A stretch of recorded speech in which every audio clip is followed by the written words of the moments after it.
Hey guys, Kathy Bullock here, and it is day 7 of our 10-day challenge.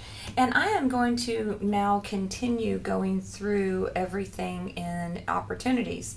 So in our last video, we created the opportunity, we completed the details page, we saw how to load our documents into the placeholders for compliance.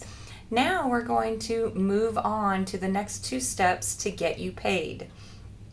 And the first step has to be offers. So I'm going to come in here and click on offers. And I look at this step as I am now offering this contract to Command. So I'm going to come in here and hit add new offer. This is done for listings that go under contract and also buyers that go under contract. This must be done on every single contract to get the commission tab to light up and be able to do it. Now, I've had many people ask, why would I ever use this? What is this for? A couple different things. This is actually building the AI, the artificial intelligence, behind the scenes in Command. This is also really good if you have multiple offers on a property and you want to give something to the seller to have them choose what offer works best for them. So I'm going to just do this as initial offer, but maybe I would want to change this to offer 1 Smith. Okay, and I can come in and create it. I'm literally going to walk through everything that it's needed. I'm going to change the close date. I'm going to go on to the parties. You must always have a buyer name and a seller name. Do not have to have their information, so I can just come in here and put Smith.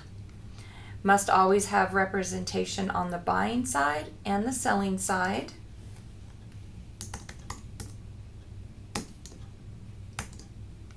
Okay, and now I'm going to go into terms. On this, for this page here, you will either have an all cash deal or you will have an all finance deal to equal your sales price. Okay, so we're going to say this is 500. And then coming down, we have our earnest amount. What was the earnest money that was required to be put down? Option fee. Typically, you will not ever have an option fee, yet that's where you will put that in if you have one on a contract. Termination option. This is buyer will give notice of termination within how many days? We're going to say 10 days.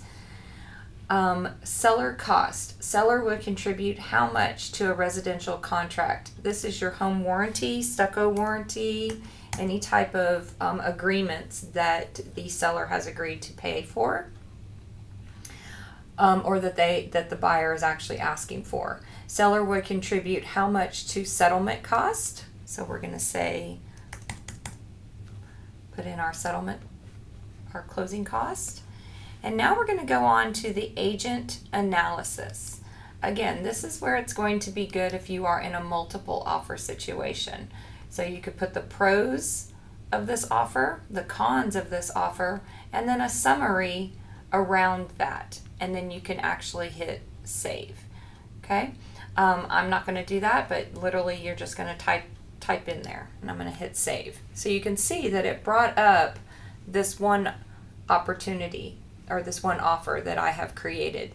Now, if I had 2 or 3 more offers on the table, I would literally go in and add the same and do the same thing. The great thing about this is I can come in and reject the ones that I don't take, and once I now accept this offer, it's going to light up my commission tab. So I can also come in here and generate a URL that is going to give me a link that I can now go out and show this to my sellers.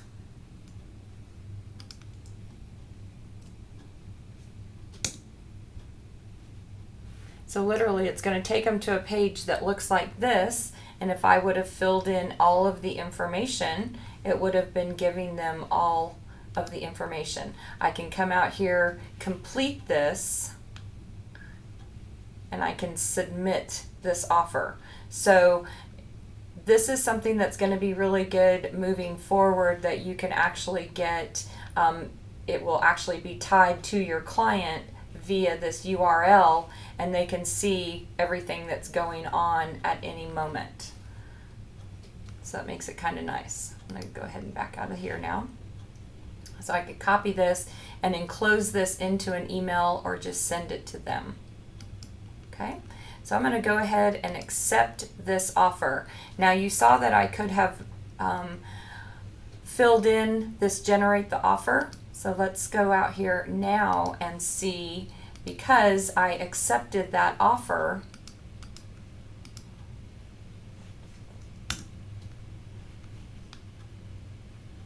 okay, it still doesn't fill it in. Sorry, that's a whole new little feature there, and wanted to see what it did once I accepted it.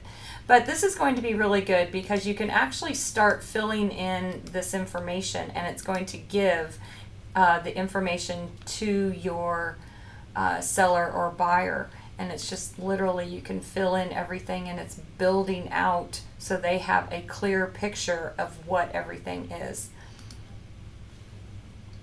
And now it's going to also let you know that unless you give it all of this information that it wants, it's not going to let you submit. Okay? So anyways, that's something that's kind of new. Probably have to do a video on that on its own because it's kind of interesting. So we have gone out here and we have accepted that one offer. Now you can see that the commission tab has actually lit up. So let's go ahead and click on the commissions tab. One thing that if you do not have your contract date in here, it's going to give you a little error. So, but what it did bring in was the sales price, your commission, what your actual, or the percentage for commission, what your actual commission will be. You have your contract date, your close date. Now, one thing I do want to point out, if I did not have this property loaded in here, it would be yelling at you to load a property in. So because I did this early on, it's fine to move forward. If I had a co-broker, I would add the co-broker here. This is used heavily for teams. And then we're going to come into the agent breakdown. Okay, we can see that it's already starting to calculate my caps. Now, just know that this is not in real time, okay? And that in the future, this is going to be in real time. It will not be changeable. The office actually changes all of this, but it will be in real time, probably in the next couple months. You can also see over here, it's showing me my total commission, my royalty, my company currency, and what's going to pay to the agent. Now, these are the things that I can actually edit as of right now. Now, if I need to add something in, let's talk FMLS fees or Cares for Kids fees, all I'm going to do is hit add an item. I'm going to come up here and hit deduction. I'm going to come over here and tell it the amount. Okay, and that is required. Description is required. And the address is required.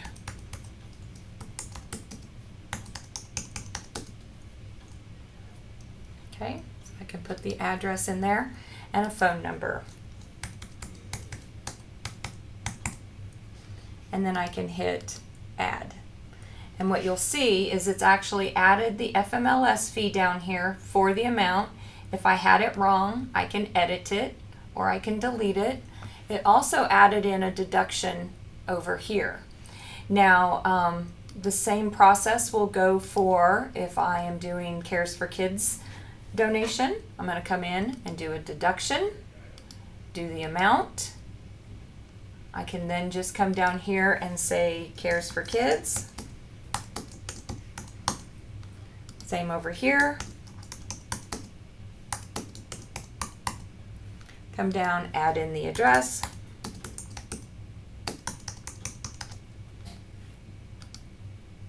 The phone number. And then I can hit add. And again, you'll see. Now what it's doing is it's actually lumping it all together in other deductions, okay? The back office will actually pull this in and see it. This is basically, this sheet right here is basically, in essence, your green sheet, okay?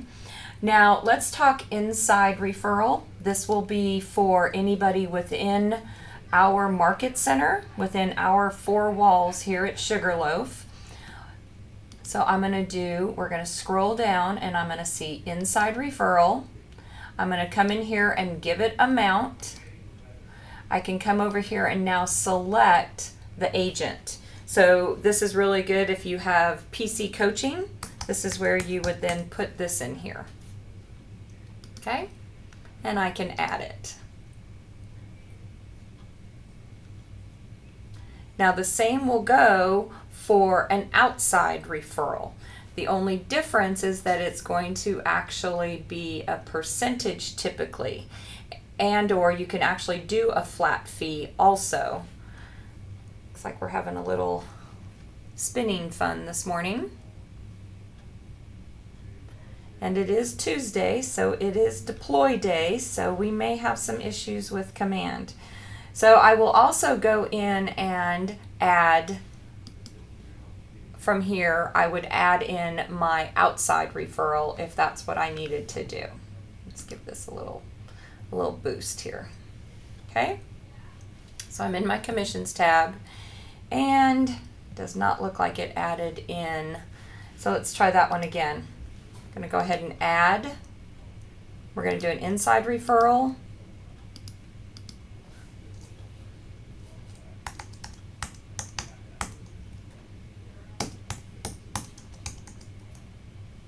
Okay, once you start typing the name, it will actually bring it up and you can hit add. Okay, and then you can see it has added in the other person that is going to be getting a check cut to them. So now let's talk an outside referral. Again, scroll up, find outside referral. Now, the great thing about this is I could actually put in here, if this was a straight dollar figure, okay, it's going to show me what the referral percentage was. This one is very important that it's an EIN and the tax ID number is going to be what is on their W-9 that they give you. Typically it will be a 7 to 9 digit. Okay.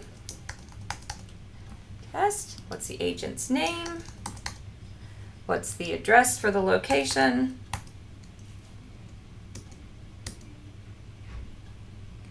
Now on this one, this address right here is actually going to be their market center address, okay?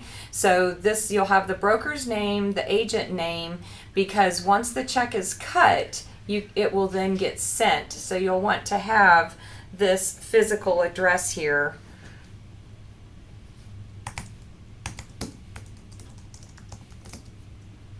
So that they know where to send the check. And then you can give them your phone number in case there is some kind of a problem. I'm going to hit add. Okay, so then you'll actually start to see where it is building and who it's giving money to. So you have an outside referral here, a royalty, company dollar, the agents that are being paid on it, what's being paid to the office, and then the other deductions, okay? And then you'll also see your bottom line here. Now once this is done, you will come over here and literally click submit. You are submitting your commission, okay? Again, the back office will not be able to see this unless your opportunity is either active or under contract. If you need to send a note, again, you can come in here, hit the @ sign,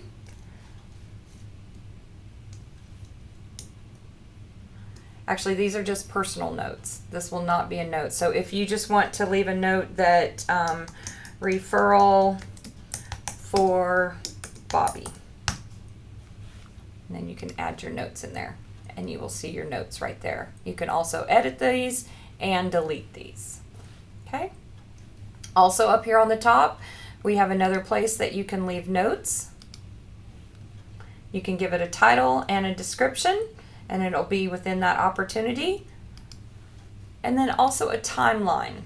Okay, once how this is moving through, once it's coming back through compliance over here, you'll start to see this. The next thing up here are checklists. So you can actually see, because this is actually in a pre-listing, there's different things for the pre-listing versus the staging, or pre-listing active, pre-listing scheduled, and these are all things that you can set up. You physically can set up your own checklist. Let's just go out and take a quick little look at that. So here in we were in the appointment stage. I can come out here. I can see that I have 0 of 8 things done on the checklist. I can come out here and look at my checklist, okay?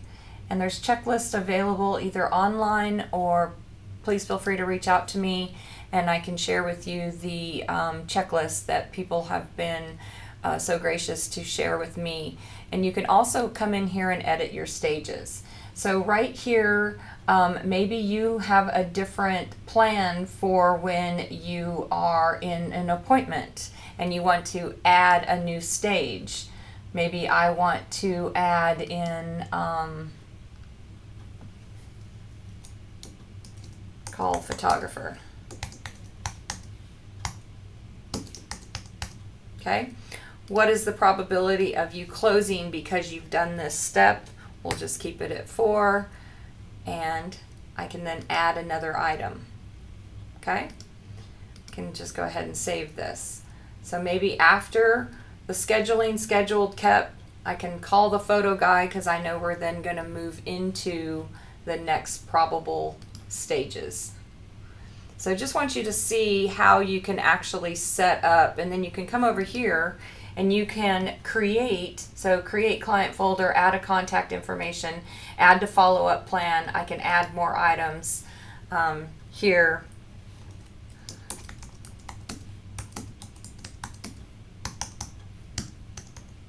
So this is just setting up different checklists so that you are going through and knowing exactly what you need to do on every folder. So I hope you found this video helpful and enjoyable, and go out and make it a great day.